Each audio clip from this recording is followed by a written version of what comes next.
नमस्कार, स्वागत है आप सभी का एसीएन न्यूज पर। मैं हूं शाहीन खान। नजर डालते हैं खबरों पर। मुख्यमंत्री विष्णुदेव साय गौरेला पेंड्रा मरवाही जिले में विधानसभा के अंडी में आयोजित जनसभा को संबोधित करने के लिए रवाना हुए। इस दौरान उन्होंने कहा कि आज रक्षा मंत्री राजनाथ सिंह छत्तीसगढ़ आ रहे हैं। वे दंतेवाड़ा के गीदम और बालोद में सार्वजनिक सभाओं को संबोधित करेंगे। कांग्रेस नेता राहुल गांधी के छत्तीसगढ़ दौरे पर आने के सवाल पर उन्होंने कहा कि राहुल गांधी दौरे से कोई फर्क नहीं पड़ने वाला है, क्योंकि जहां जहां राहुल गांधी जाते हैं वहां पर कांग्रेस का बंटाधार होता है। आज हमारे देश के यशस्वी रक्षा मंत्री और भारतीय जनता पार्टी के पूर्व राष्ट्रीय अध्यक्ष श्री राजनाथ सिंह जी छत्तीसगढ़ आ रहे हैं।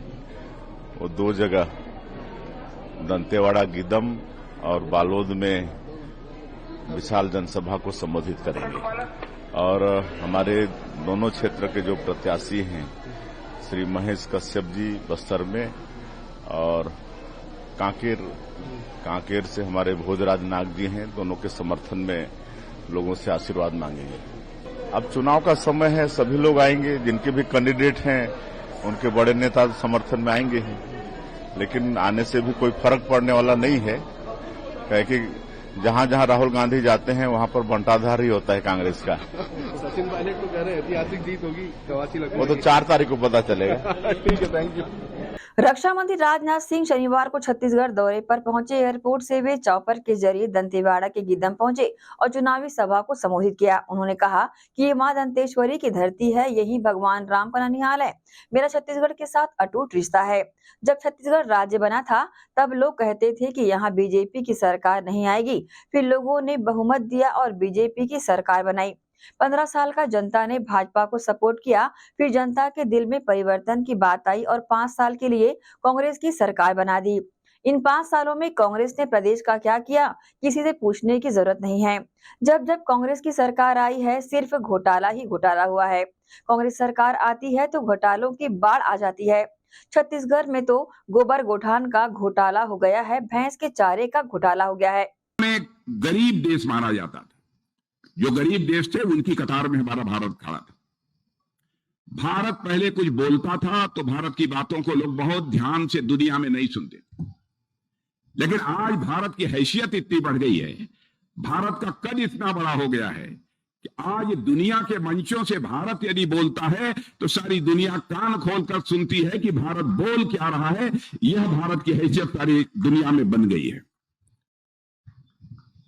और बहनों भाइयों, पहले कांग्रेस सरकार दुनिया के दूसरे देशों के पास अपनी शिकायतों को लेकर जाती थी कि हमको फला देश से यह शिकायत है, फला देश से यह शिकायत है। लेकिन मोदी जी ने भारत को एक ऐसा भारत बना दिया है कि आज यदि किसी दो देशों में संघर्ष होता है दुनिया में तो लोग बात करने के लिए आते हैं, तो भारत के प्रधानमंत्री आपके नेता मोदी जी से बात करने के लिए आते हैं कि समस्या का समाधान निकालिए, किसी तरीके से कोई न कोई रास्ता निकालिए। और कांग्रेस की सरकार कहते हैं भ्रष्टाचार तो पूछिए मत, किस हद तक था, बताने की जरूरत नहीं है। छत्तीसगढ़ में आपने देख ही लिया, यहां पर कांग्रेस की सरकार थी, कितना भ्रष्टाचार हुआ है यह भी आपसे छिपा नहीं है। और मैं दावे के साथ कहना चाहता हूं, बहनों भाइयों, इस आजाद भारत में जब जब कांग्रेस की सरकार रही है, बराबर हर सरकार के ऊपर कोई न कोई भ्रष्टाचार का आरोप लगा। लेकिन 10 वर्षों से दिल्ली में भारतीय जनता पार्टी की सरकार है। मेरे बहनों भाइयों, भारत ही नहीं दुनिया का कोई व्यक्ति उंगली उठाकर नहीं कह सकता है कि हमारी सरकार के ऊपर एक भी कोई भ्रष्टाचार का आरोप लगा। और राजीव गांधी जी ने बड़ी ईमानदारी से एक बात स्वीकार किया था, वह थे कांग्रेस के, लेकिन प्रधानमंत्री थे। वैसे मैं किसी प्रधानमंत्री की आलोचना नहीं करता, क्योंकि मैं मानता हूं कि प्रधानमंत्री होता है, वह व्यक्ति नहीं होता है, वह संस्था होता है, उसकी आलोचना नहीं की जानी चाहिए। इसलिए आलोचना मैं नहीं कर रहा हूं, मैं ये कह रहा हूं राजीव गांधी ने मजबूरी जाहिर की थी। हम क्या करें, हम दिल्ली से 100 पैसा भेजते हैं, 100 पैसा में बामुश्किल 14 पैसा लोगों के पास पहुंच पाता है और 86 पैसा यह भ्रष्टाचार की भेंट चढ़ जाता है। यह मजबूरी जाहिर की थी। लेकिन इसको चुनौती के रूप में भारत में यदि किसी ने स्वीकार किया है तो हमारे प्रधानमंत्री नरेंद्र मोदी जी ने स्वीकार किया है। और उन्होंने जनधन, आधार, मोबाइल, इन तीनों को मिलाकर एक ऐसी त्रिमूर्ति बना दी बहनों भाइयों। आज यदि दिल्ली के बैंक से 100 पैसा चलता है तो 100 का 100 पैसा आपकी जेब में पहुंचता है। एक भी पैसा भ्रष्टाचार की भेंट नहीं चढ़ने पाता।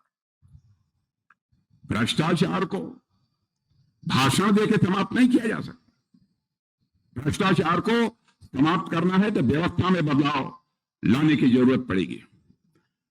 और मैं दावे के साथ कहता हूं, इस आजाद भारत में गरीबों की, पिछड़ों की, आदिवासियों की सर्वाधिक चिंता यदि किसी ने की है तो हमारे मोदी जी की सरकार ने की है। इसके पहले किसी ने इतनी चिंता नहीं की है।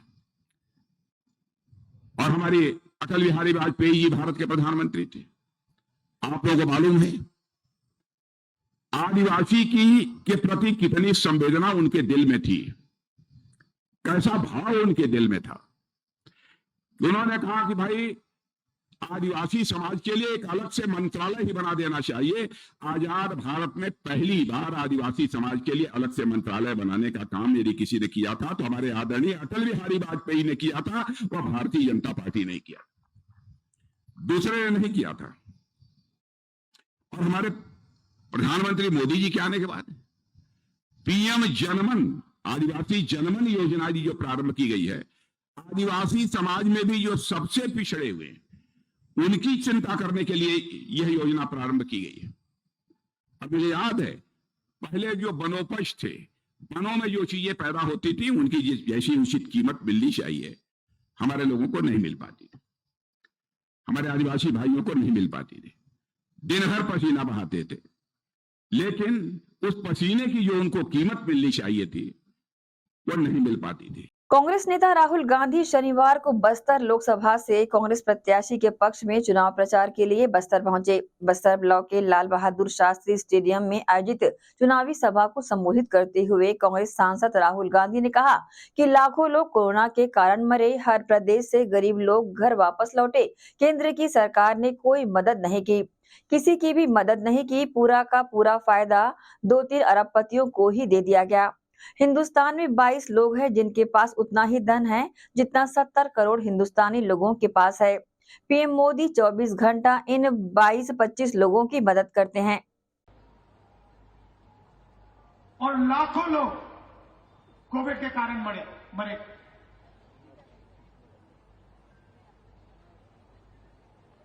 हर प्रदेश से गरीब लोग घर वापस लौटे।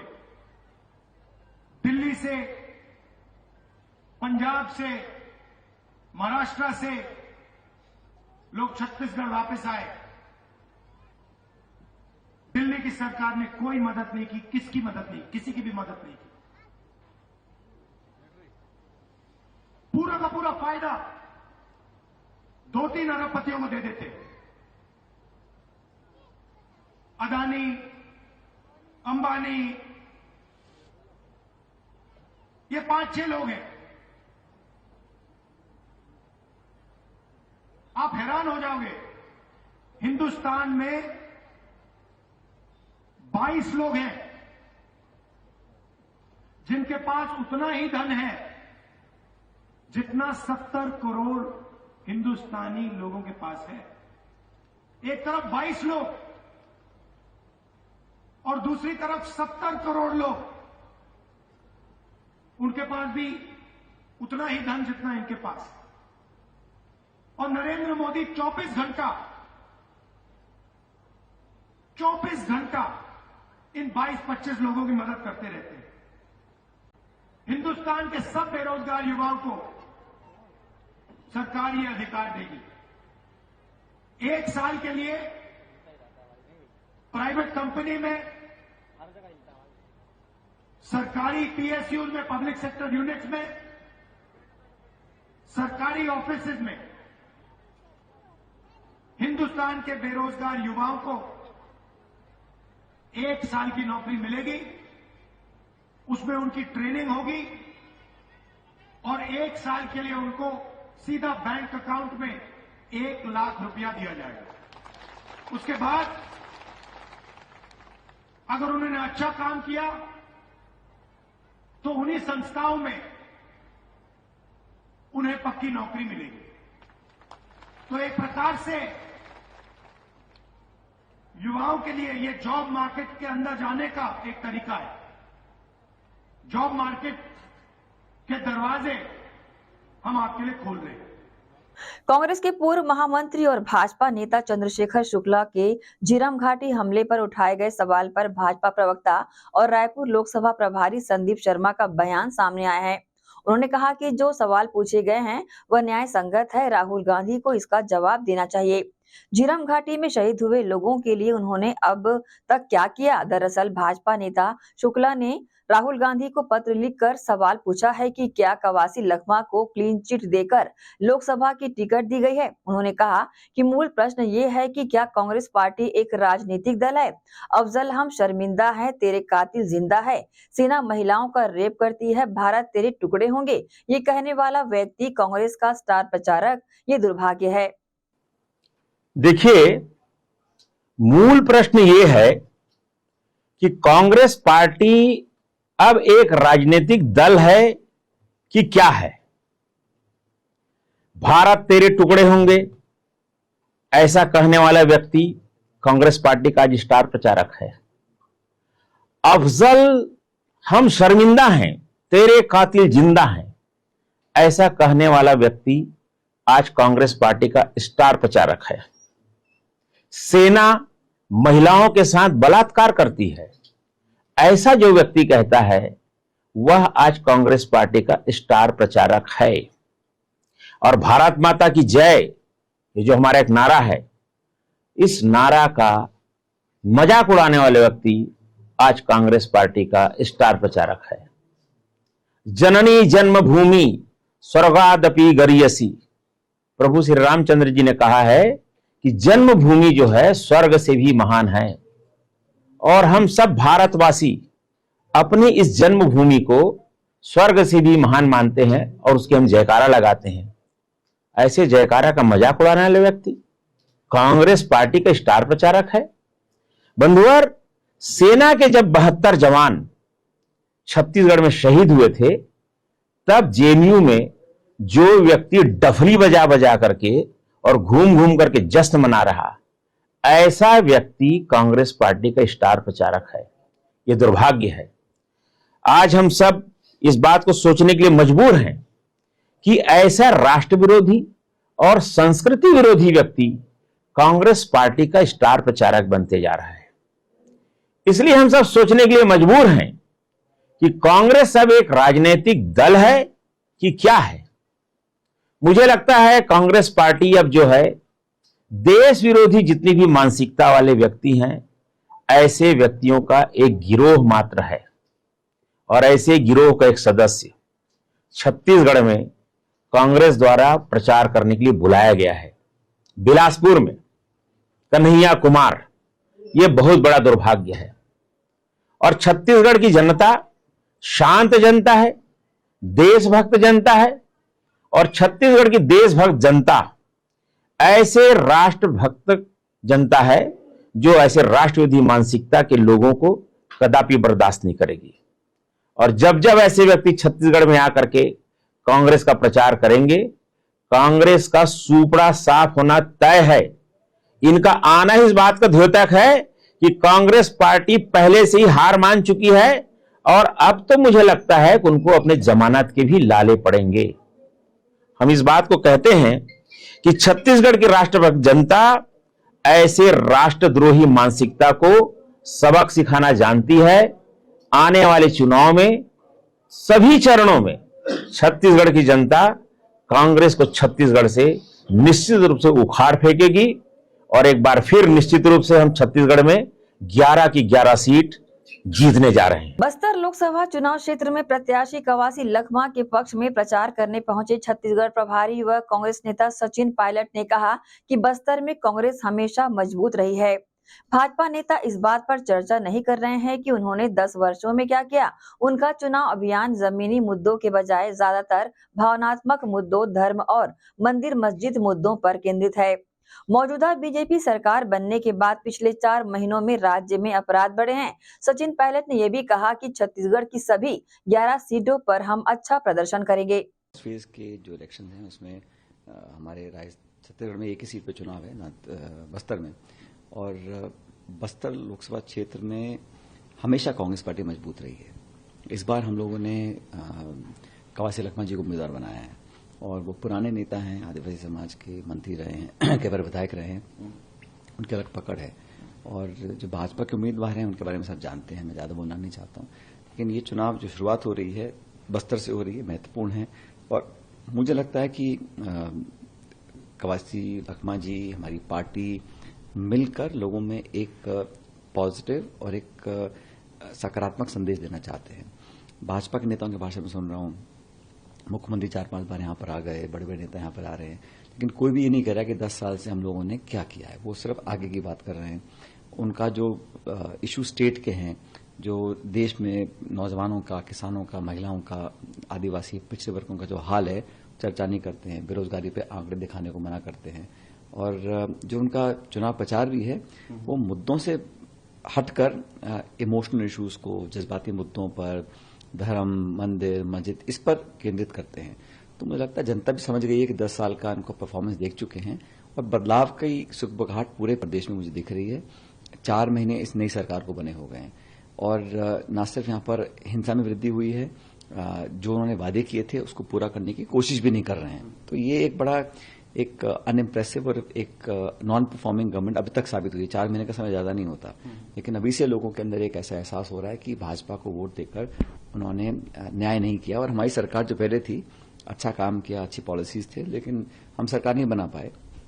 वोट शेयर का गैप बहुत ज्यादा नहीं है बीजेपी कांग्रेस का विधानसभा चुनावों में, और इसलिए मुझे लगता है कि हम अच्छा परफॉर्म करेंगे सभी 11 सीटों के ऊपर। जूनियर विंग माइलस्टोन में 12वीं के विद्यार्थियों के लिए विदाई समारोह का आयोजन किया गया। इस आयोजन में शिक्षक शिक्षिकाओं के साथ कक्षा 11वीं के विद्यार्थियों ने अपनी उपस्थिति दर्ज कराई। विदाई समारोह का आयोजन जहां एक और 12वीं के विद्यार्थियों के लिए अगले पायदान की शुरुआत थी, वहीं स्कूल के लिए अपने प्यारे विद्यार्थियों को विदाई देने का क्षण भावुक रहा। जूनियर विंग माइलस्टोन में 12वीं के विद्यार्थियों के लिए विदाई समारोह का आयोजन किया गया। इस आयोजन में शिक्षक शिक्षिकाओं के साथ 11वीं के विद्यार्थियों ने भी भागीदारी की।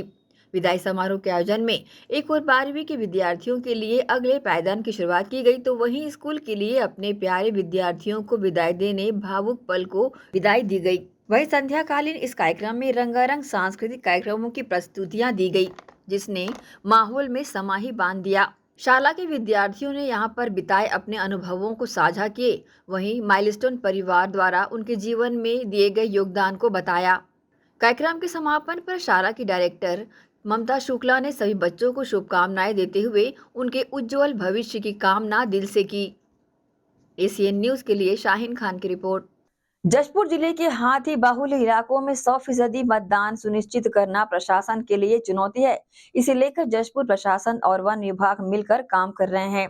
हाथी बाहुल्य क्षेत्रों के लोगों को ज्यादा से ज्यादा वोट करने के लिए प्रेरित किया जा रहा है। हाथियों पर भी नजर रखी जा रही है और लोगों को आश्वस्त किया जा रहा है ताकि वे आराम से वोट कर सकें। जशपुर जिले के कलेक्टर रवि मित्तल ने कहा, जशपुर जिले के हाथी प्रभावित बूथों पर प्रशासन और वन विभाग मिलकर काम करेंगे।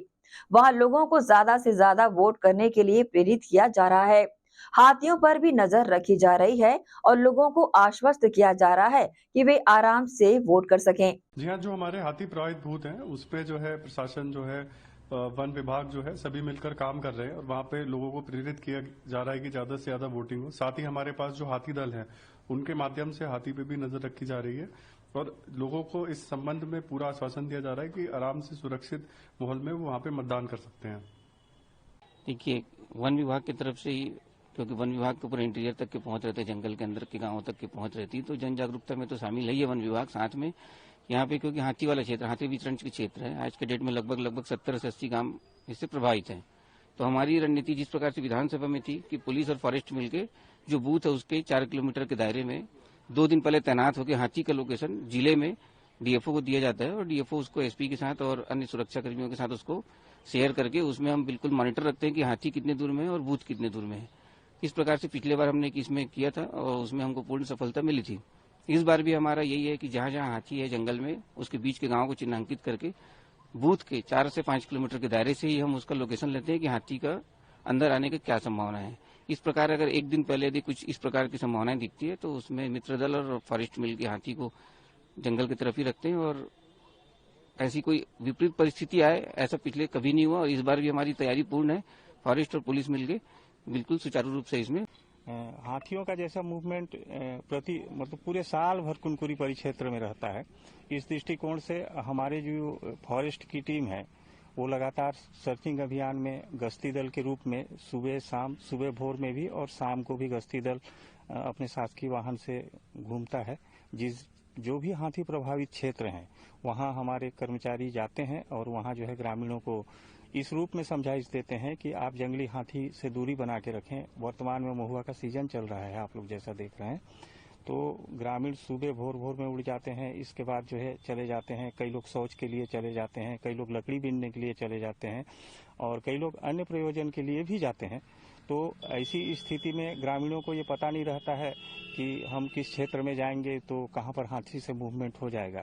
इन्हीं सभी चीजों को दृष्टिगत रखते हुए हमारी वन विभाग की टीम और हमारे वन विभाग की टीम के साथ साथ हाथी मित्र दल जो सभी ग्रामों में लगभग बनाए गए हैं उनका सहयोग लेते हुए, ग्रामीणों का सहयोग लेते हुए, वन प्रबंधन समितियों का सहयोग लेते हुए हम लोग हाथी में नजर बना के रखे हैं। अभी आप लोग इधर से आ रहे थे, क्या किस लिए आ रहे थे, क्या देख रहे थे? चुनाव किस तरह की तैयारी? जैसे कि आने वाले समय में आगामी लोकसभा चुनाव 7 मई को मतदान यहाँ होना है। पिछले बार भी विधानसभा चुनाव हुआ था जिसको दृष्टिगत रखते हुए श्रीमान वन मंडलाधिकारी महोदय बहुत ही इस विषय में गंभीर रहते हैं कि हाथियों से किसी भी तरह से जनहानि न हो और हम लोग इसी निर्देशों का पालन करते हुए जैसे चुनाव होता है, चुनाव के समय जो है मतदान दल भी रुकते हैं। जो जंगल के आसपास भी कई मतदान केंद्र बनाए गए हैं उन क्षेत्रों में जाके संबंधित कर्मचारियों को हम लोग सजग करते हैं कि आप लोग रात में न निकलें। दिन के समय अगर ऐसी कोई आपको पता चलता है ग्रामीणों के माध्यम से या वन विभाग के माध्यम से हाथी आसपास में मूवमेंट कर रहा है तो आप अपने आप को सुरक्षित रखें और हम लोग अपना फोन नंबर उनको देते हैं कि आप लोग जो है हम लोग को सूचित करें ताकि आप लोगों की सुरक्षा के लिए हम लोग सहयोग कर सकें। पिछले बार भी इस तरह के निर्देश थे, चुनाव आयोग के भी निर्देश हैं, हमारे श्रीमान वन मंडलाधिकारी के भी निर्देश हैं और शासन के भी निर्देश हैं कि चुनाव के मतदान दल को और ग्रामीणों को, खासकर ग्रामीणों को जो चुनाव के समय जब मतदान करने अपना जाते हैं तो कई बार आप लोग देखते होंगे कि शाम का समय भी हो जाता है मतदान करते करते। तो जैसे हाथी का मूवमेंट है शाम को निकलता है, हाथी शाम को 5 बजे निकल गया तो कई क्षेत्रों में जंगल से गुजरते हुए ग्रामीण आते हैं। ऐसे क्षेत्रों में हम लोग गश्ती दल बढ़ा देते हैं और जंगल के आसपास लगे हुए जो मतदान केंद्र हैं उसको अपन नजर में बनाए रखते हैं कि किसी तरह का कोई परेशानी ग्रामीणों के साथ साथ मतदान दलों को भी न हो। यहाँ रुकेंगे एक छोटे से ब्रेक के लिए, जल्द हाजिर होते हैं। आप सब बने रहिए एसीएन न्यूज के साथ। जय भीम। हर वर्ष की तरह इस वर्ष भी डॉक्टर भीमराव अंबेडकर जी की जन्म जयंती की 133वीं वर्षगांठ की आप सभी देशवासियों को, शहरवासियों को, प्रदेशवासियों को, मेरे वार्डवासियों को ढेरों हजारों शुभकामनाएं, बधाई। दोस्तों, हर वर्ष जैसा कि आप सभी को ज्ञात है मेरे महार समाज के लोग और संपूर्ण अनुसूचित जाति के सभी लोग 14 अप्रैल को बड़े हर्षोल्लास से एक विशाल रैली निकालते हैं।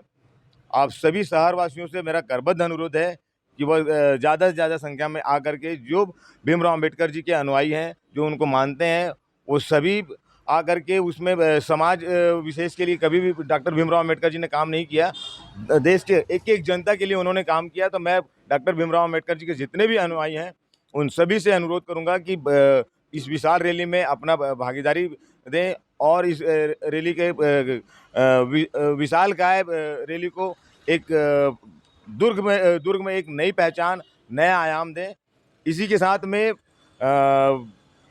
15 अप्रैल को हमारे वार्ड नंबर 12 मोहन नगर पश्चिम में एक कव्वाली का रंगारंग कार्यक्रम रखा गया है जहाँ पे बड़े बड़े वक्ता हैं जो भीमराव अम्बेडकर जी के बारे में, उनकी जीवनी के बारे में गाथा गाएंगे और आप सभी को उनके आदर्शों के बारे में अवगत कराएंगे।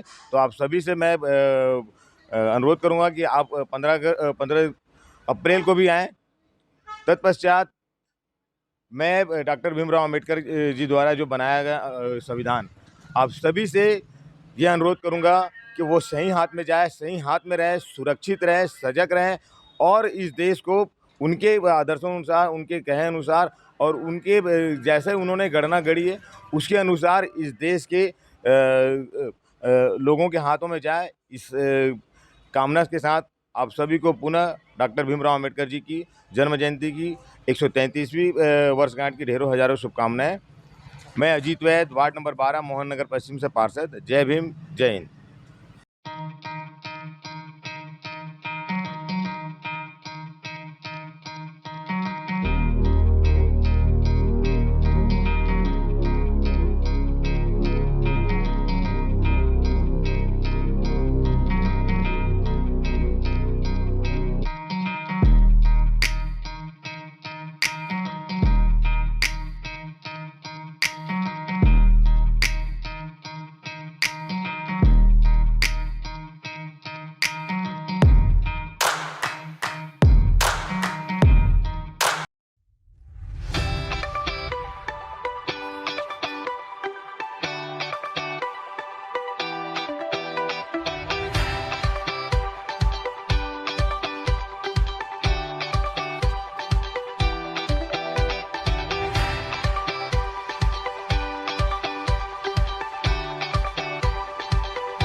एजुकेशन हब भिलाई में संचालित उदय इंग्लिश मीडियम स्कूल बच्चों के सर्वांगीण विकास के लिए सदैव आगे। प्ले ग्रुप से कक्षा 8वीं तक विद्यार्थियों को प्रशिक्षण। Uday English medium school admission open. उपलब्ध सुविधाएं स्मार्ट क्लास, कंप्यूटर क्लास, बस सुविधा उपलब्ध, साथ ही सीसीटीवी कैमरे द्वारा विद्यार्थियों पर सतत निगरानी। अनुभवी शिक्षकों द्वारा विद्यार्थियों को स्पेशल इंग्लिश ट्रेनिंग। उदय इंग्लिश मीडियम स्कूल में बच्चों को स्कूली शिक्षा के साथ भौतिक शिक्षा व शारीरिक शिक्षा, साथ ही नैतिक शिक्षा का ज्ञान। उदय इंग्लिश मीडियम स्कूल सभी कक्षाओं के लिए निःशुल्क एडमिशन। संस्कृति से जोड़ने बच्चों के लिए special program. Uday English medium school admission open. हमारा पता भक्त माता कर्मा चौक, छावनी, भिलाई, जिला Durg, Chhattisgarh. Mobile number 9589309949 9893399132।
Sonalika rotavator का बादशाह जो मिट्टी में सोना उगाता है, हम उनके सपनों को हकीकत बनाते हैं। खेती के उपकरणों में दुनिया का number 1 heavy duty rate Sonalika agro solutions पेश करते हैं सोनालिका शानदार रोटावेटर ऑफर। त्योहार के अवसर पर लाखों के उपहार।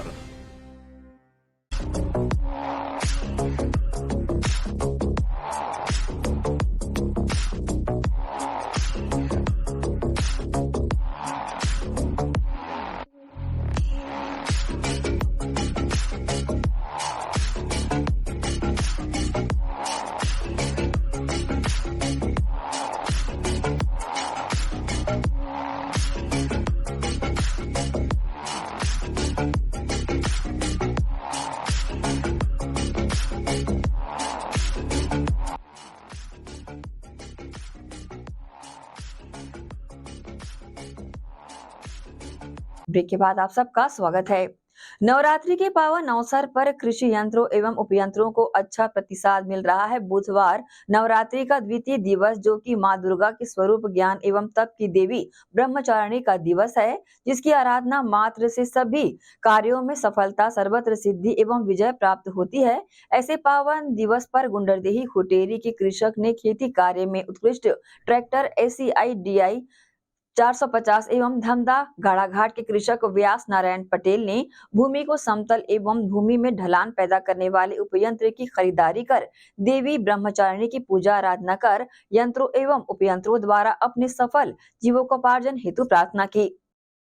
मंत्री केदार कश्यप के कांग्रेस पर लगाए गए गंभीर आरोपों पर कांग्रेस प्रवक्ता राधिका खेरा ने पलटवार करते हुए उन्हें च्यवनप्राश खाने की सलाह दी है। उन्होंने कहा कि केदार कश्यप अपनी पार्टी का इतिहास और वर्तमान दोनों भूल रहे हैं। वो भूल रहे हैं कि राष्ट्रवाद की आड़ में बीजेपी देशी विदेशी गतिविधियों में संलिप्त रही है। कांग्रेस प्रवक्ता राधिका खेरा ने वीडियो संदेश के जरिए ये भी कहा, केदार कश्यप को याद दिला दूं, बीजेपी ने 1999 में मसूद अजहर को छोड़ने का काम करने इनकी पार्टी ने किया था आगे, जिसे आगे जाकर इतना बड़ा आतंकी संगठन जैश-ए-मोहम्मद बनाया जिसने मुंबई अटैक किया। वे ये भी भूल रहे हैं कि इनके आईटी सेल के सदस्य ध्रुव सक्सेना के साथ 11 लोग और पकड़े गए जो आईएसआई के लिए काम कर रहे थे। भारतीय जनता पार्टी के मंत्री केदार कश्यप को च्यवनप्राश खाने की सख्त जरूरत है। वो अपने पार्टी का इतिहास और वर्तमान दोनों भूल रहे हैं। वो भूल रहे हैं किस तरीके से राष्ट्रवाद की आड़ में देश विरोधी गतिविधियों से भारतीय जनता पार्टी संलिप्त है।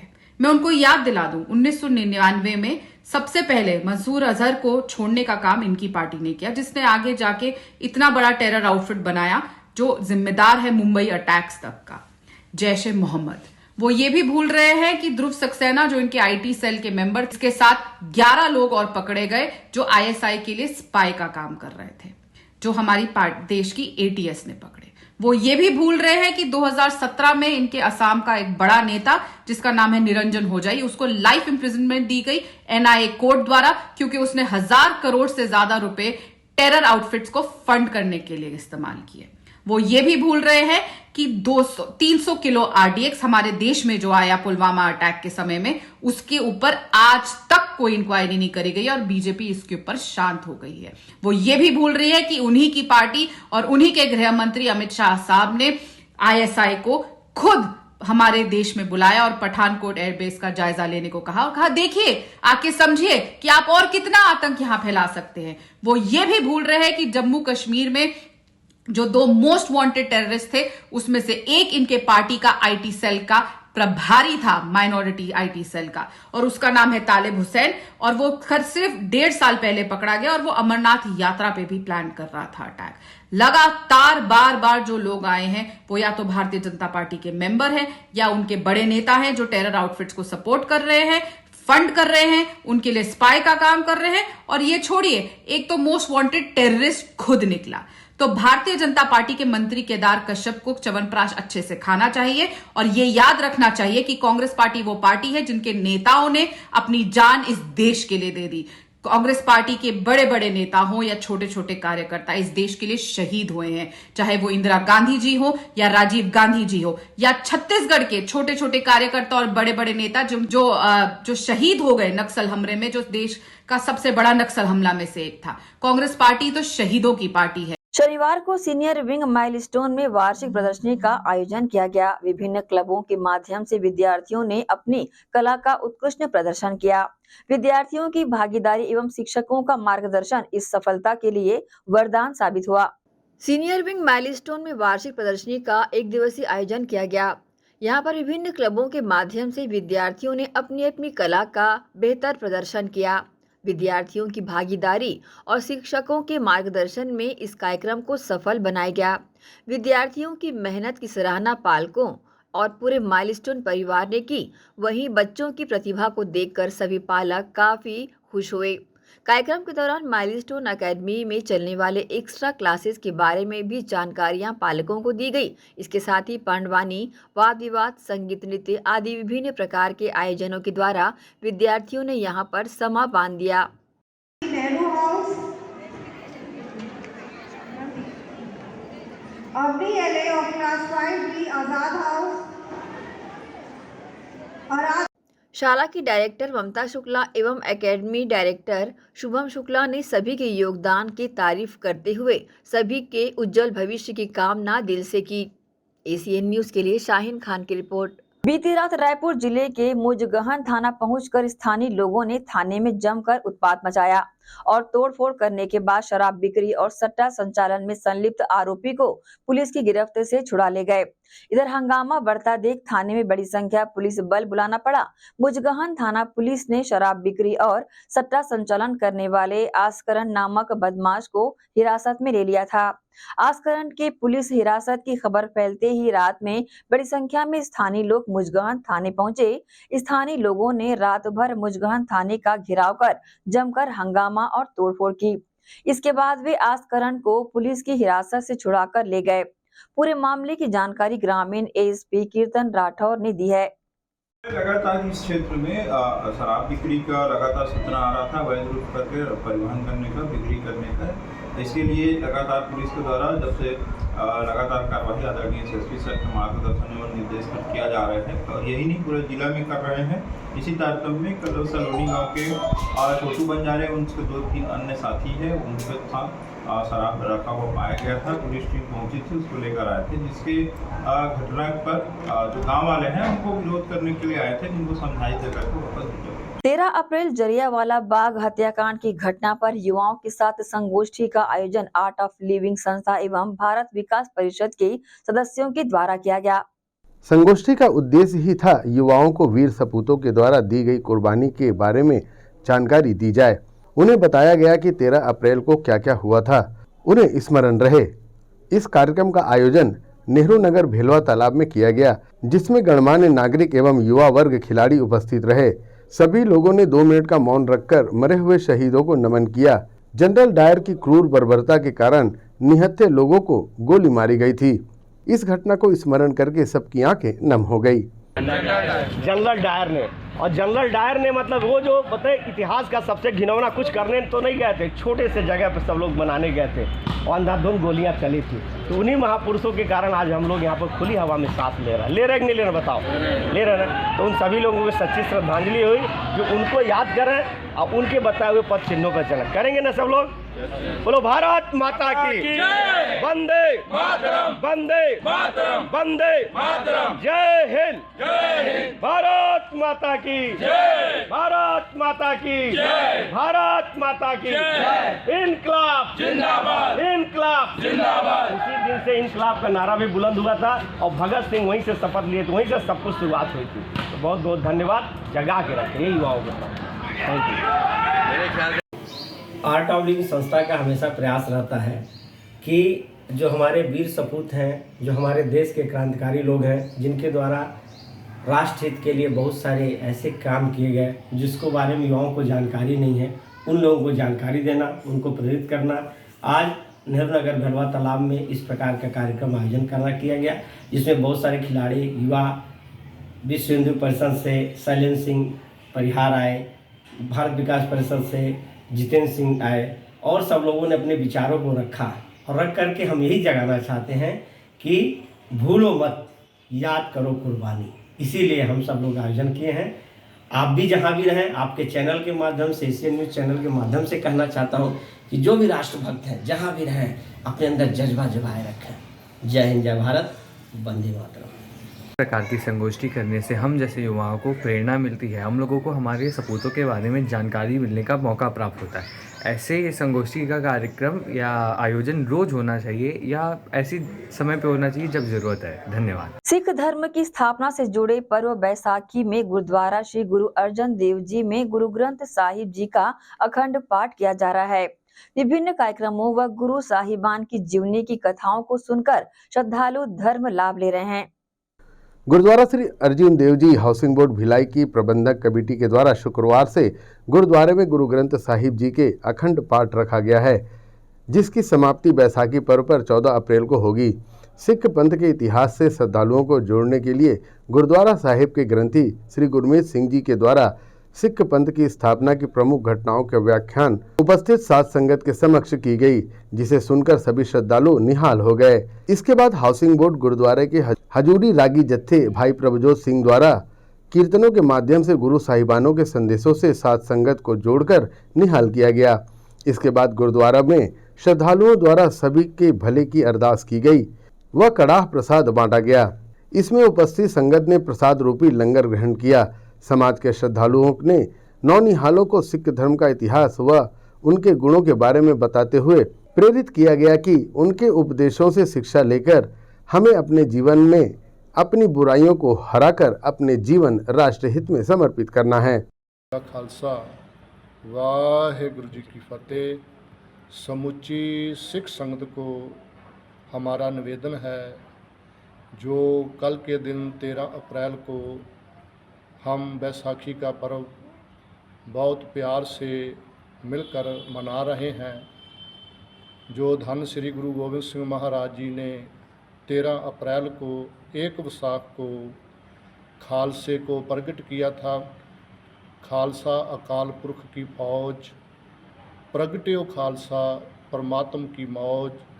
वो खालसा साजना दिवस समुची सिख संगत बड़े प्यार से कल मना रही है और इसी संबंध में काफ़ी दिनों से लेकर गुरुद्वारा साहिब में भजन, बंदगी, शब्द कीर्तन, धार्मिक दीवान समागम चल रहे हैं।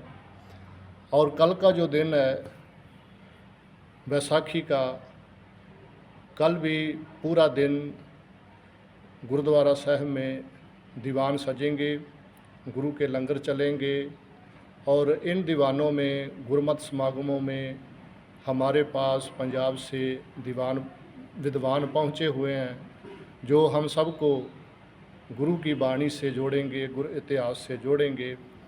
और हमारी तरफ से समूह सिख संगत को इस महान पर्व की हम अपनी तरफ से बहुत बहुत बधाई देते हैं। गुरु साहिब हमारे ऊपर ऐसे ही बख्शिश करके जे सेवाएं लेते रहें और आप सबको धन श्री गुरु गोबिंद सिंह जी अमृत की दात बख्शें, अपने चरणों से जोड़ें। जे हमारी उनके चरणों में अरदास है। वाहिगुरु जी का खालसा, वाहिगुरु जी की फतेह। सिख धर्म की स्थापना के इतिहास में संगत को बताया गया कि जब मुगल शासक औरंगजेब द्वारा जुल्म, अन्याय व अत्याचार की हर सीमा लांघ दी गई थी, तब गुरु तेग बहादुर साहिब जी को दिल्ली के चांदनी चौक पर शहीद कर दिया गया। तभी गुरु गोविंद सिंह जी ने अपने अनुयायियों को संगठित कर खालसा पंथ की स्थापना की, जिसका लक्ष्य था धर्म व नेकी के आदर्श के लिए सदैव तत्पर रहना। एसीएन न्यूज के लिए भिलाई से संतोष शर्मा की रिपोर्ट। चैत्र नवरात्रि के पावन अवसर पर मंदिरों में भक्तों की भीड़ नजर आई, वहीं लोगों ने आस्था के दीप प्रज्वलित किए। पूरे देश में चैत्र नवरात्र की धूम है। इस पावन अवसर पर शहर के सभी छोटे बड़े मंदिरों में भक्तों की भीड़ नजर आ रही है। पंचमी के अवसर पर दुर्ग के शीतला मंदिर में बड़ी संख्या में श्रद्धालु पहुंचे। एक तरफ माता की आरती तो दूसरी तरफ भक्तों की आस्था के हजारों दीप प्रज्वलित किए गए।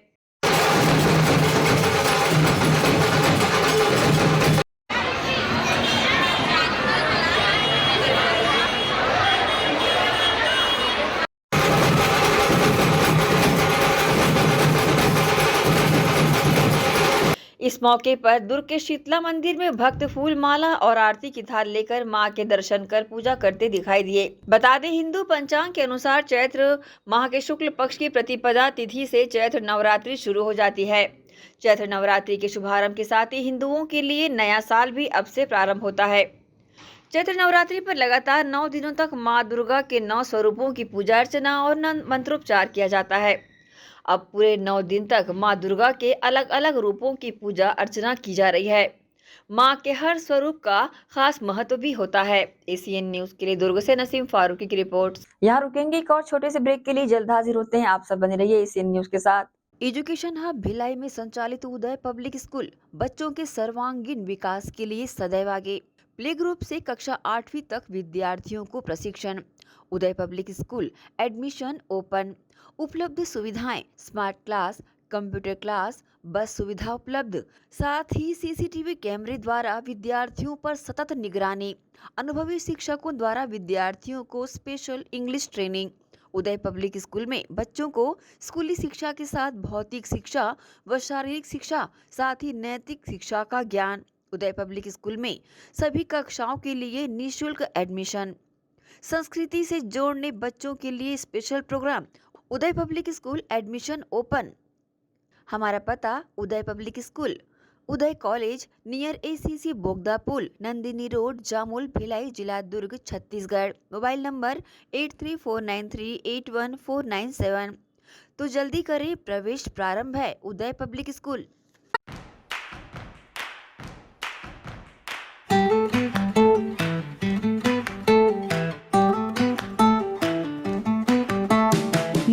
नन्हे प्यारी जान, पढ़ेंगे लिखेंगे तभी तो बनेंगे भारत की पहचान।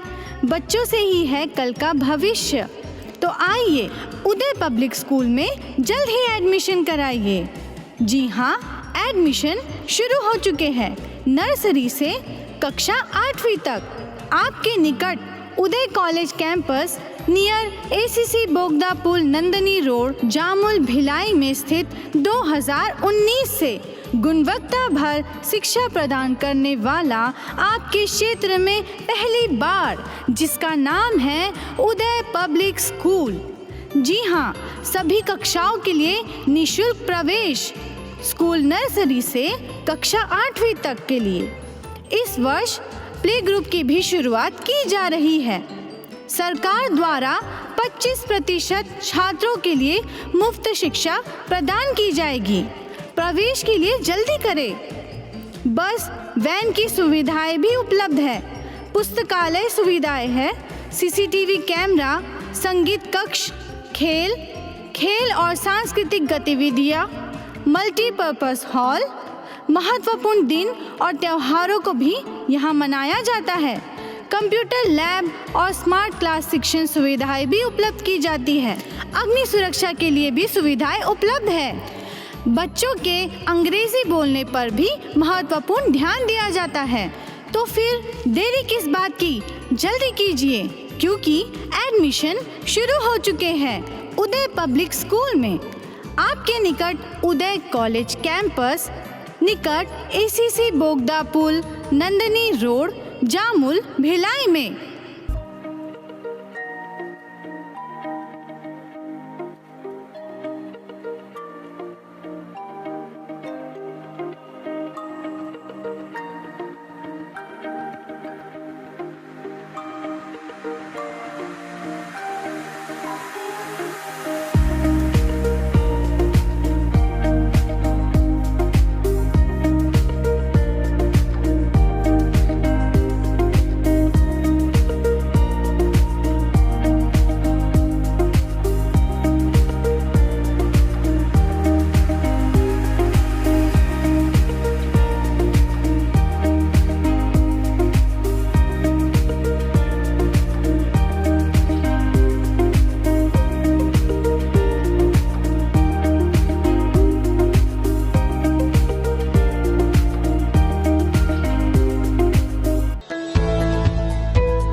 ब्रेक के बाद एक बार फिर से आप सभी का स्वागत है।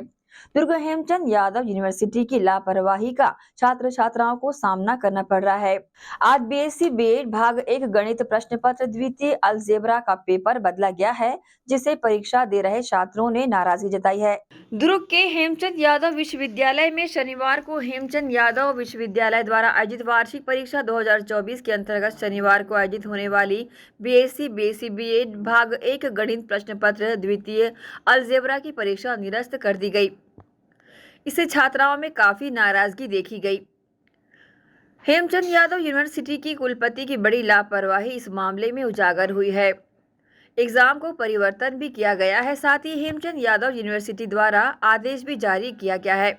उपरोक्त विषय प्रश्न पत्र की नवीन परीक्षा तिथि की सूचना अलग से शीघ्र ही जारी की जाएगी। शेष प्रश्न पत्रों की परीक्षाएं यथावत जारी रहेगी। सूचना पत्र जारी किया गया है। वहीं हेमचंद यादव यूनिवर्सिटी द्वारा मामले को दबाने का भी लगातार प्रयास किया जा रहा है। साथ ही टेक्निकल खराबी बताते हुए मामले को दबाने की कोशिश की जा रही है, लेकिन पेपर ऑनलाइन नहीं ऑफलाइन था। एसीएन न्यूज के लिए दुर्ग से नसीम फारूकी की रिपोर्ट। दुर्ग पुलिस ने मुखबिर की सूचना पर गांजा बेचने के फिराक में घूम रहे महेश सारथी को घेराबंदी कर पकड़ लिया। इसके पास से करीब 2 किलो गांजा बरामद किया गया है। सफेद रंग की प्लास्टिक के थैले में गांजा रखकर ग्राहक की तलाश कर रहे आरोपी को कोतवाली पुलिस ने धर दबोचा है। आरोपी के पास से करीब 2 किलो मादक पदार्थ गांजा बरामद किया गया है। इसकी कीमत लगभग 20,000 रुपए बताई जा रही है। दुर्ग पुलिस ने इस मामले में आरोपी के खिलाफ 20B नारकोटिक्स एक्ट के तहत कार्रवाई की है। इस मामले में कोतवाली थाना प्रभारी महेश ध्रुव ने बताया है कि पेट्रोलिंग टीम को मुखबिर से सूचना मिली थी कि गिरधारी नगर पानी टंकी के पास एक व्यक्ति सफेद रंग की प्लास्टिक की थैली में मादक पदार्थ गांजा रखकर ग्राहकों की तलाश कर रहा है। वहीं मौके पर पहुंची पुलिस टीम ने घेराबंदी करते हुए आरोपी महेश सारथी निवासी मठपारा को पकड़ लिया। आरोपी पर वैधानिक कार्रवाई की जा रही है। ACN न्यूज के लिए दुर्ग से नसीम फारूकी की रिपोर्ट। लोकसभा चुनाव में प्रत्याशी के रूप में अपना नामांकन जमा करने पहुंच रहे भाजपा प्रत्याशी विजय बघेल की नामांकन रैली 15 अप्रैल को आयोजित की जाएगी, जिसमें मुख्यमंत्री विष्णुदेव साय और प्रदेश अध्यक्ष किरण सिंह देव सहित प्रदेश के तमाम दिग्गज नेता शामिल होंगे। लोकसभा चुनाव में अपना नामांकन जमा करने पहुंच रहे भाजपा प्रत्याशी विजय बघेल के लिए भाजपा बड़ी संख्या में सभा और रैली का आयोजन कर रहे हैं। इस मामले में दुर्ग विधायक गजेंद्र यादव ने प्रेस वार्ता के माध्यम से बताया कि दुर्ग लोकसभा क्षेत्र से भाजपा प्रत्याशी विजय बघेल द्वारा 15 अप्रैल को नामांकन दाखिल किया जाएगा। विजय बघेल के नामांकन के मौके पर मुख्यमंत्री विष्णुदेव साय और प्रदेश अध्यक्ष किरण सिंह देव सहित प्रदेश के तमाम दिग्गज नेता शामिल होंगे। भारतीय जनता पार्टी द्वारा इस दौरान जनसभा का आयोजन भी किया गया है। जनसभा में दुर्ग लोकसभा क्षेत्र के सभी 9 विधानसभाओं से बड़ी संख्या में कार्यकर्ता और आमजन शामिल होंगे। ये जनसभा स्टेडियम के पास मानस भवन ग्राउंड में आयोजित की जाएगी। छत्तीसगढ़ में जो 4 महीने में सरकार ने काम किया, आज तक के इतिहास में किसी मुख्यमंत्री ने इतने कम समय इतने बड़े बड़े काम नहीं किए। आपको बता दूं कितना हर्ष विषय है। प्रदेश के 70, ये भारत के प्रदेश की पहली कोई योजना होगी जिसमें 70 लाख लोगों को एक साथ एक दिन में लाभ मिलता है। 2 किस्त लोगों को मिल चुका है, ये बहुत बड़ी बात है। ये इसी में मैं आता हूँ। 36 वचन दिए थे गंगा जल का लेख कसम खा के, 36 में एक धान को तो ठीक से दे नहीं पाए। 2500 धान देना था, 2500 धान को भी 2180 रुपए तक तो भारत सरकार देती थी। ये जो 400 की राशि को 4 किस्त देते थे, आखिरी जो किस्त था वो रोला के लिए 4 किस्त में आखिरी किस्त 20% कटौती होता था। किसानों की सरकार की बात करने वाले लोग बोरक के तरस गए। बाढ़ आने में कैसे लगता है, अजीत जो भी 3 साल में बाढ़ आना घोटाला हुआ और उसके बाद ये भूपेश बघेल सरकार के 5 साल में से बोरक के रूप तरसते गए। लेकिन इस दौरान दुर्ग विधायक गजेंद्र यादव ने कहा कि दुर्ग शहर के सभी 60 वार्डों से बड़ी संख्या में भाजपा कार्यकर्ता और आम नागरिक रैली में शामिल होंगे। साथ ही ये भी कहा कि दुर्ग शहर में भाजपा सरकार के लाभार्थियों से विशेष संपर्क करते हुए उनसे नामांकन रैली में शामिल होने की अपील भाजपा कार्यकर्ताओं द्वारा शक्ति केंद्र और बूथ स्तर पर की जा रही है। विधायक गजेंद्र यादव ने कांग्रेस सरकार पर निशाना साधते हुए कहा कि भाजपा सरकार की उपलब्धियां यहां पर हम बताते हैं। भारतीय जनता पार्टी कोई बात नहीं है। Bharatiya Janata party booth level तक, गांव लेवल तक हर बूथ में कार्यकर्ताओं की पहुंच है और पार्टी सिद्धांतों पे है, लोगों में जबरदस्त उत्साह है। और हम सब लोग आप देख रहे होंगे अभी हम सामान्य लोगों से संपर्क में रहते हैं। ऐसा कोई वार्ड नहीं है जहाँ 100 से कम कार्यकर्ता होते हैं। हमारे कार्यकर्ताओं की फौज है। अब उसके कांग्रेस को नहीं 5 साल में कुछ किया ही नहीं बघेल जैसे करके आरोप है उनका। आरोप लगाने का कुछ आरोप लगा सकते हैं। बहुत बड़ा काम कुछ विजय बघेल जी का दिखता नहीं, ऐसा बोलती है कांग्रेस। 5 साल तो भूपेश बघेल सरकार थी, उन्होंने कोई काम नहीं किया है किसी प्रकार का। इससे तो आज बात है विजय बघेल जी के 2 साल में कोरोना काल गया। कोरोना काल में जब सबसे ज्यादा किसी ने जनता के लिए काम किया, जनता के लिए काम किया, तो उसने विजय बघेल जी ने किया। एम्स में जितने भी दुर्ग लोकसभा क्षेत्र से भर्ती हुए अधिकतर लोगों के में भर्ती में भूमिका विजय बघेल की रही। यहाँ जब शुरू में खाद्यान्न वितरण का जब काम हुआ, कांग्रेस के लोग, कांग्रेस के तत्कालीन विधायक, कांग्रेस के तत्कालीन महापौर, कांग्रेस के पार्षद वर्ग विशेष, जाति विशेष के, धर्म विशेष के क्षेत्र में वो अपना बांटने काम करती है। धर्म और जात पात को भेद किए हुए पूरे जिले में उन्होंने भोजन वितरण का काम किया है। और तो यहाँ के जो लोग जो इस नामांकन रैली को सफल बनाने भाजपा दुर्ग शहर के युवा मोर्चा, महिला मोर्चा सहित तमाम मोर्चा और प्रकोष्ठ अपने अपने स्तर पर सक्रियता से कार्य कर रहे हैं। इस संबंध में विधायक गजेंद्र यादव ने अपनी प्रतिक्रिया मीडिया के समक्ष दी है।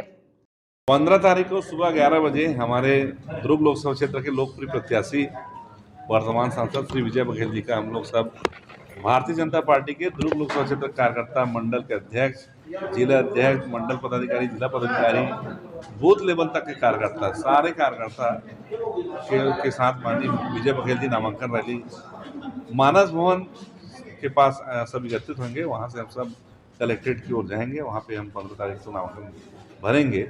उस नामांकन रैली में माननीय विजय बघेल जी और सब कार्यकर्ताओं का मार्गदर्शन करने के लिए हमारे प्रदेश के मुखिया श्रद्धेय विष्णुदेव साय जी, संगठन प्रमुख आदरणीय किरण सिंह देव जी समेत सभी वरिष्ठ नेता वहाँ उपस्थित रहेंगे। और लगभग हमारे कार्यकर्ताओं की सूची के हिसाब से 15,000 कार्यकर्ता, पूरे कार्यकर्ता उस रैली में उपस्थित रहेंगे।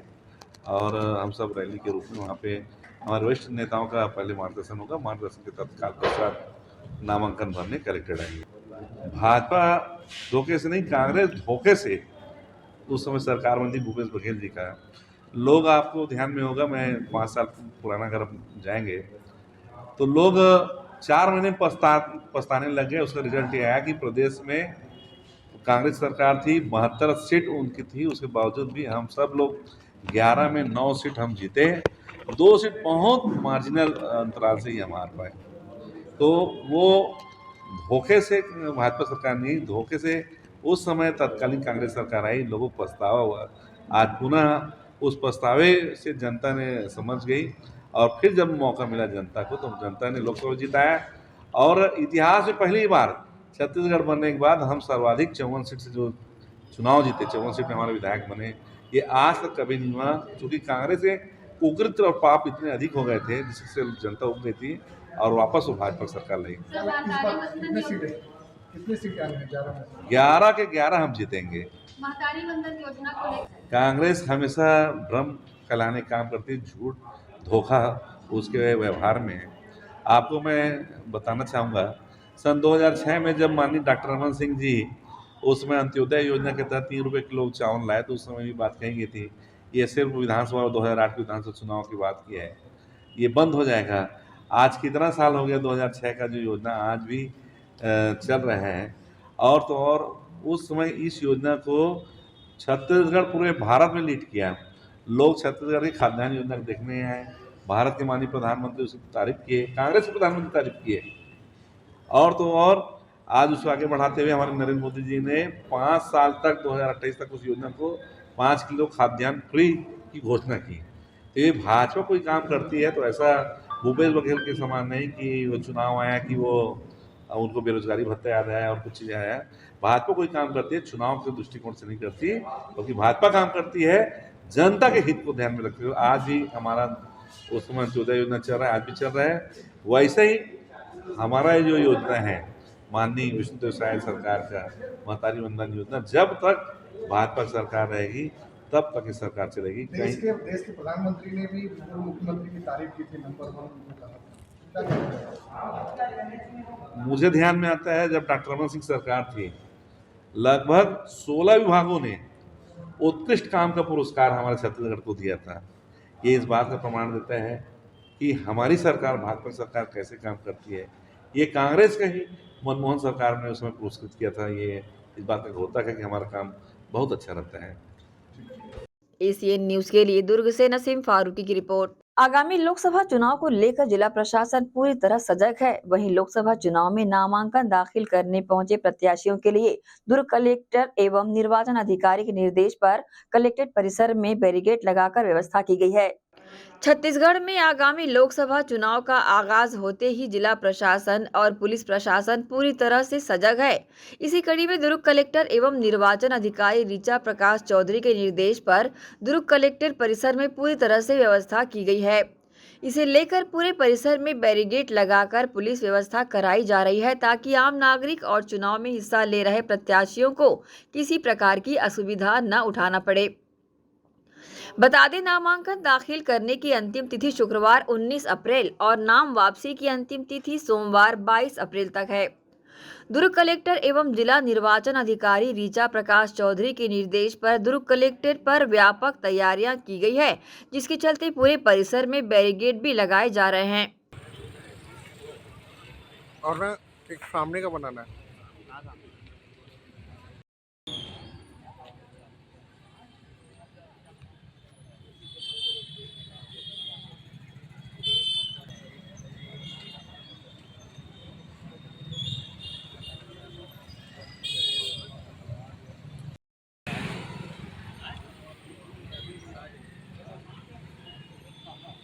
इस दौरान संसदीय निर्वाचन दुर्ग न्यायालय कलेक्टर कक्ष क्रमांक 4 प्रथम स्थल कार्यालय कलेक्टर दुर्ग में नाम निर्देशन कक्ष की व्यवस्था की गई है। अभ्यर्थी, उनके प्रस्तावक एवं निर्वाचन अभिकर्ता सभी मिलाकर अधिकतम 5 व्यक्ति ही रिटर्निंग ऑफिसर के कक्ष में प्रवेश कर सकेंगे। साथ ही यहां 100 मीटर के दायरे तक अभ्यर्थी तथा उनके अभिकर्ता के कुल 3 वाहनों को ही आने की अनुमति होगी, जिसमें वाहनों के उपयोग हेतु पूर्व से अतिरिक्त जिला दंडाधिकारी से अनुमति प्राप्त करना अनिवार्य होगा। एसीएन न्यूज के लिए दुर्ग से नसीम फारूकी की रिपोर्ट। दुर्ग लोकसभा चुनाव में कांग्रेस पार्टी के द्वारा सांसद पद को लेकर नामांकन दाखिल करने योजना बनाई जा रही है। इस दौरान दुर्ग के राजीव भवन में युवा कांग्रेस के पदाधिकारियों द्वारा बैठक आयोजित कर शहर की जनता के बीच न्याय घोषणा पत्र पहुंचाने और कांग्रेस प्रत्याशी राजेंद्र साहू के नामांकन जमा कराने रणनीति बनाई गई है। आगामी लोकसभा चुनाव में कांग्रेस पार्टी के लोकसभा प्रत्याशी राजेंद्र साहू के नामांकन फॉर्म जमा करने आगामी दिनों में विशाल रैली का आयोजन कर दुर्ग कलेक्ट्रेट पहुंचने बनाई गई है रणनीति। दुर्ग के राजीव भवन में युवा कांग्रेस के पदाधिकारियों और कार्यकर्ताओं की विशेष बैठक बुलाई गई। बैठक में चर्चा की गई और इस दौरान युवा कांग्रेस की बैठक में बड़ी संख्या में उपस्थित युवाओं को भाजपा सरकार की कथनी करने का आम जनता के बीच अपनी बात पहुंचाने रूपरेखा बनाई गई। साथ ही कांग्रेस की रैली पर फोकस करते हुए युवाओं में जोश भरा गया। और यहाँ से बहुत सारा जोश और बहुत सारा बारूद लेके हम लोगों को अपने अपने घर जाना है, अपने अपने वार्ड।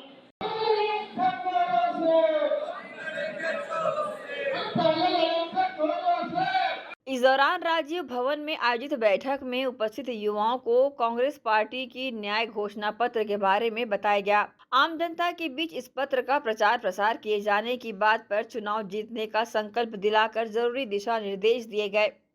इस संबंध में युवा कांग्रेस के पदाधिकारियों ने प्रतिक्रिया दी। यहाँ नहीं, पूरे देश के युवा इस जुमलाबाजी सरकार से थक चुके हैं। जैसे कि 2014 में चुनाव प्रचार के दरमियान केंद्र की नरेंद्र मोदी सरकार ने अपने भाषणों में कहा कि मुझे चुनो, मैं देश के युवाओं को हर साल 2 करोड़ नौकरी दूंगा। लेकिन 2 करोड़ तो दूर की बात, आज तक मोदी जी 20 लाख भी नौकरी नहीं दे पाए। तो देश के युवा तो बहुत ज़्यादा नाराज हैं।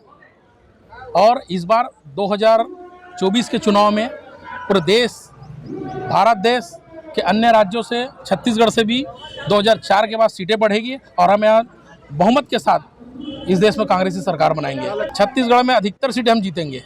तो पूरा बदलाव करने के फिराक में आ चुका है, क्योंकि मोदी जी ने जो 2014 से जो वादे किए हैं, 2 करोड़ युवाओं को रोजगार देने की बात करते हैं और काला धन की बात करते हैं, सिर्फ वो जुमला की बात करते हैं। आज महंगाई चरम सीमा पर इतनी हो गई है कि लोग अपनी ज़रूरतों को पूरा नहीं कर पा रहे हैं। और यहाँ पर सिर्फ एक ही चीज़ चल रही है कि भगवान को लेके इन्होंने जो मुद्दा जो उठाया हुआ है सिर्फ ये, और आपको राजनीति करनी है तो राजनीति की भगवान का नाम लेके राजनीति मत करो। लोकतंत्र की सिर्फ यहाँ पर सिर्फ हत्या हो रही है। यहाँ पर ज़्यादा से ज़्यादा युवाओं इतने भावुक हो चुके हैं, जो इस बार प्रेरणा ले चुके हैं कि इस बार बदलाव बहुत ज़रूरी है। माहौल लोकसभा में भारी मतों से जीत का बहुत ज़्यादा माहौल है और एक उत्साह वाला माहौल है जो कांग्रेस के प्रति माहौल है। युवा जो बेरोजगार हैं, कांग्रेस पार्टी सेंटर में बैठने के बाद में उनको रोजगार दिया जाएगा। महिलाएं माताओं को 8,000 के माध्यम से 1 लाख रुपया दिया जाएगा सालाना। ऐसे कई 25 योजना है जिनके द्वारा आम जनताओं को लाभ देने का काम करेगी। ये योजना के तहत में ये योजना हमारी बनाई गई है। जैसे कि लोकसभा चुनाव में हर गांव में युवा कांग्रेस की टीम है, तो हर गांव से उस गांव के अध्यक्ष को और हर वार्ड से उस वार्ड के अध्यक्ष को, बूथ के अध्यक्ष को आज हम लोग यहाँ पे एकत्रित किए हुए हैं, जहाँ पे अविभाजित दुर्ग के 6 विधानसभा में जहाँ 3 जिला युवा कांग्रेस बने हुए हैं, तीनों जिलों की बैठक है यहाँ पे। और बैठक इसलिए रखी गई है कि इस बैठक के पश्चात 15 तारीख को नामांकन भी है। नामांकन के संबंध में चर्चा होगी। नामांकन के बाद गांव में डोर टू डोर कैसे कैंपेनिंग करना है, हमारी पार्टी का जो न्याय पत्र है, हर महिलाओं को 1 लाख रुपए देने की बात कही है, युवाओं को रोजगार की बात जो हम लोगों ने की है, उसका जो है प्रचार घर घर तक कैसे होगा, इसके बारे में माननीय प्रत्याशी जी और माननीय प्रदेश अध्यक्ष आकाश शर्मा जी आज हम लोगों से चर्चा करेंगे। इसलिए आज हम लोग यहाँ पे करीब 500 युवा कांग्रेस के कार्यकर्ता इकट्ठा हुए हैं। क्या सोच रखते हैं युवा इस बार? जी, जैसे कि पिछले 10 साल में 20 करोड़ रोजगार देने का वादा, हर साल 2 करोड़ रोजगार देने का वादा इस देश के प्रधानमंत्री ने किया था, जो कि उन्होंने नहीं दिया। हर खाते में 15 लाख देने की बात वो लोग करके सरकार में आए थे, 15 लाख क्या 15 रुपए भी नहीं आए किसी के खाते में। ये बहुत ही दुर्भाग्य की बात है और विशेष करके इस देश का युवा ठगा हुआ महसूस कर रहा है। सोशल मीडिया, व्हाट्सएप में भाजपा माहौल जरूर बना रही है, लेकिन इस बार माहौल जो है उनका वोट में तब्दील नहीं होगा। पढ़े लिखे युवा हैं, युवा कांग्रेस के कार्यकर्ता, और गांव-गांव जाके घर घर जाके लोगों को समझाएंगे और इस बार दुर्ग में निश्चित ही 2014 की तरह कांग्रेस का सांसद हम लोग जिताएंगे। एसीएन न्यूज के लिए दुर्ग से नसीम फारूकी की रिपोर्ट।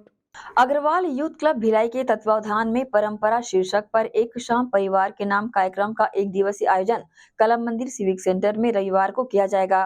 कार्यक्रम में मुख्य आकर्षण के रूप में पंडित विजय शंकर मेहता जी अपने श्रीमुख से अमृत वाणी की वर्षा करेंगे। बताना चाहेंगे, अग्रवाल यूथ क्लब द्वारा आयोजन का ये दूसरा वर्ष है। इस विशेष कार्यक्रम को लेकर हमने अग्रवाल यूथ क्लब के पदाधिकारियों से खास चर्चा की है। नमस्कार दर्शकों, आप सभी का स्वागत है एसीएन न्यूज पर। परंपरा एक अटूट सिलसिला, जी हाँ, इस नाम का एक विशेष प्रोग्राम रविवार को कला मंदिर में आयोजित किया जाने वाला है अग्रवाल यूथ क्लब के तत्वावधान में। आज हम अग्रवाल समाज के जो यूथ क्लब है उनके मेंबरों से, उनके सदस्यों से मिलने आए हैं और ये किस तरह का प्रोग्राम है, इसका उद्देश्य क्या है, ये हम आपको उनकी जुबानी बताएंगे। तो सर, सबसे पहले आपका स्वागत है हमारे चैनल में। बहुत बहुत धन्यवाद। मैं अनूप अग्रवाल हूँ, अग्रवाल यूथ क्लब का प्रेसिडेंट हूँ और ये जो हमारा कार्यक्रम परंपरा है, ये एक तरह से हमारी शपथ है जो हम साल दर साल आगे बढ़ा रहे हैं। जैसे नाम से स्पष्ट है, यह एक ऐसा सिलसिला है जो साल दर साल आगे बढ़ता रहेगा। जैसे पिछले साल में भी हमने ये कार्यक्रम किए थे, उस कार्यक्रम में हमने जो मुद्दा उठाया था वो व्यापार का था। लोगों को जो व्यापार में तकलीफ होती है उसको दूर करने के लिए हमने मैनेजमेंट, जो बहुत बड़ा मैनेजमेंट इंस्टीट्यूट है एसपी जैन, वहाँ से प्रोफेसर्स को बुलाया था। उन्होंने लोगों को एड्रेस किया, उन्हें ज्ञान दिया और इस तरह लोगों की मदद हो पाई। सर, ये दूसरा वर्ष है और इस बार का थीम आप लोगों को क्या है?